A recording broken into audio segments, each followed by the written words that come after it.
रिज़्क़ के अंदर तंगी क्यों आती है? आजकल हर बंदा परेशान है, कारोबार बंद है, बेरोजगारी है, हर बंदा आज परेशान घूम रहा है, रोटी के पीछे चक्कर लगा रहा है। यार किसी तरह हम 2 वक्त की रोटी खा ले, यार किसी तरह मैं माल कमा लूं, यार किसी तरह मेरी दुकान चल जाए, माल जो है वो ठंडा पड़ा हुआ है, कारोबार ठंडा है। आखिर अब सवाल ये उठता है कि आखिर हमारे रिज़्क़ में तंगी आती ही क्यों है? सबसे बड़ा सवाल आज मैं आपको बताऊंगा, ये हमारे रिज़्क़ के अंदर तंगी क्यों आती है। सिर्फ 4 बातें मैं आपको बताऊंगा। अगर इन 4 बातों पर आपका ईमान होगा ना, तो खुदा की कसम आपके रिज़्क़ के अंदर कभी भी तंगी नहीं आएगी।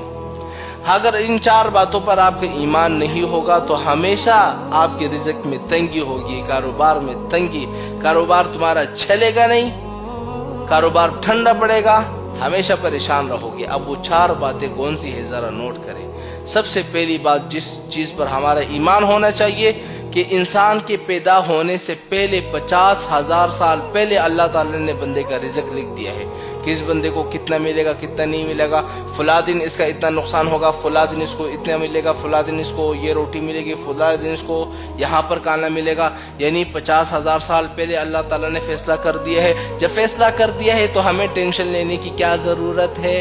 पहली बात हो गई। अब दूसरी बात क्या है?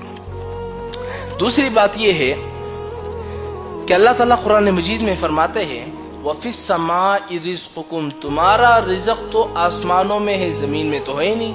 क्या मतलब कि हमारा रिज़्क़ आसमानों में है, पैसा आसमानों में है क्या, दौलत आसमानों में नहीं। हम लोग ये जो दौलत के पीछे भाग रहे होते हैं ना, अल्लाह फरमाते हैं तुम्हारा रिज़्क़ आसमानों में है, जमीन में है नहीं। क्या मतलब? मतलब ये है कि फैसला तो मुझे करना है ना, ऊपर से फैसला मैंने करना है। तुम्हारे सामने खाना भी मौजूद होगा, पैसा भी मौजूद होगा, लेकिन अगर मेरा हुक्म नहीं ही होगा तुम उस खाने को हाथ भी नहीं लगा सकते, उस पैसा को हाथ भी नहीं लगा सकते। अगर ऊपर से मेरा हुक्म आ जाएगा तो पैसा भी तुम्हारा होगा, खाना भी तुम्हारा होगा। 2 बातें हो गई। अब तीसरी बात क्या है? अल्लाह ताला कुरान मजीद में फरमाते हैं वमा मिन दाब्बतिन फिल अर्दि इल्ला अलल्लाहि रिज़्क़ुहा। अल्लाह फरमाते हैं कि दुनिया में जितनी मखलूक है, हर जानदार, हर जानवर, हर इंसान और जो आसमानों में है, फिजाओं में है, मछलियों, इन सारी जानदार लोगों की, इंसानों की जिम्मेदारी, रिज़्क़ पहुंचाने की जिम्मेदारी मुझ पर है, मेरे ऊपर वाजिब है, यानी मैं लोगों को पहुंचाऊंगा।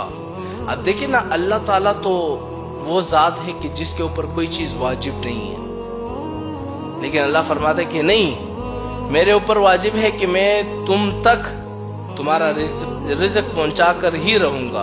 अब सबसे आखिरी चीज, जो चौथी चीज है, सबसे आखिरी चीज जिस पर हमारा ईमान है कि जब इंसान पैदा हो रहा होता है ना, पेट में होता है, तो उसी वक्त अल्लाह ताला फरिश्तों से कह देता है कि लिखो, इसका रिज़्क़ भी लिख दो, इसकी मौत भी लिख दो, कि इसकी मौत कब होगी, किस जगह पर होगी, किस फलानी जगह पर होगी, कैसी होगी। यानी बच्चा जब माँ के पेट में होता है तभी अल्लाह ताला फैसला कर चुके होते हैं इस बंदे को कितना रिज़्क़ मिलेगा, कितना नहीं मिलेगा। अगर हमारा इन 4 बातों पर ईमान है, यकीन है, तो हमारे रिज़्क़ में कभी भी तंगी नहीं आएगी, कभी भी नहीं।